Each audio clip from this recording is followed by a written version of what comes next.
There are footballers, and then there are forces of nature.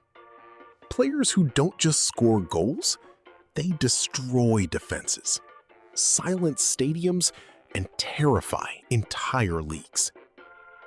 For years, football searched for the next superstar after the era of Messi and Ronaldo. Then, from the cold mountains of Norway, came a player who looked almost unreal. 6'4", explosive speed, unnatural strength, and a hunger for goals unlike anything football had ever seen. People called him a machine, a robot, a monster. But behind the goals, behind the records, behind the emotionless celebrations, was a boy who grew up in silence, in a country the football world barely believed in. This is the story of Erling Haaland, the boy from Norway who chased football immortality. Erling Haaland was born on July 21st, 2000, in Leeds, England. At the time, his father, Alfie Haaland, was playing in the Premier League. Football already flowed through the family's blood. But not long after Erling's birth, the family returned to Norway. And that's where the real story began. Norway wasn't Brazil. It wasn't Spain. It wasn't Argentina. Children there didn't grow up surrounded by football glory. They trained in freezing weather, on icy pitches, under dark skies. But for Erling, none of that mattered. Because even as a child, he was obsessed. He wasn't just playing football for fun. He was studying it, living it, breathing it. Friends and coaches noticed something unusual: the competitiveness. He hated losing, even in training, even in small games. And physically, he developed differently from everyone else. Harder, better, faster, stronger. It almost looked unfair. At just 5 years old, Haaland joined Breen FK. The club was small, unknown outside Norway. And even there, nobody predicted global superstardom. Because young Haaland wasn't perfect. His first touch looked rough. His movement felt awkward. He wasn't the polished wonder kid people expected. But there was one thing nobody could ignore. He scored goals. Again, and again, and again. At 15, he was already training with senior players. Defenders twice his age struggled to stop him. Soon, bigger clubs started paying attention. And then came the move that changed everything. Molde FK. At Molde, Haaland worked under manager Ole Gunnar Solskjaer, a former striker himself. And Solskjaer immediately saw something special. Not just the goals, the mentality, the obsession to improve. While others rested, Haaland trained. While others celebrated, Haaland analyzed mistakes. And slowly, the raw teenager began transforming into a complete striker. Then came one of the first major moments of his career, the 2019 FIFA Under-20 World Cup. Norway faced Honduras, and Haaland did something unbelievable. 9 goals in a single match. The football world suddenly stopped scrolling. Who was this kid? And why did he score like a video game character? For the first time, Europe was truly watching. Soon after, Haaland signed for Red Bull Salzburg. And this was the beginning of chaos.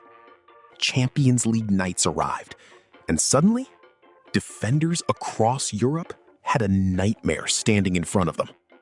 He was fast like a winger, strong like a center back, and finished chances with terrifying calmness. Hat tricks became normal. Goals became expected. Every week, his name grew louder. Then came the next giant step. Borussia Dortmund, one of Europe's biggest clubs, one of football's biggest stages. And the pressure was enormous. People questioned him. Can he perform in a top league? Can he survive Bundesliga pressure? Haaland answered those questions in less than half an hour. On his Bundesliga debut, he scored a hat trick in 23 minutes. The stadium exploded. The internet exploded. And suddenly, football realized something terrifying. This wasn't just talent anymore. This was a phenomenon. But every superstar story has darkness.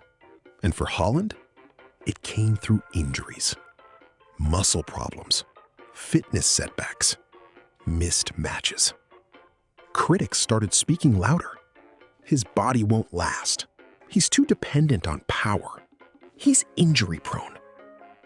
For the first time in years, doubt appeared. But what made Haaland different was how he reacted. No excuses, no drama. Just work. Train harder. Recover faster. Return stronger. And every comeback looked scarier than the last. Then came the transfer that changed football forever. Manchester City.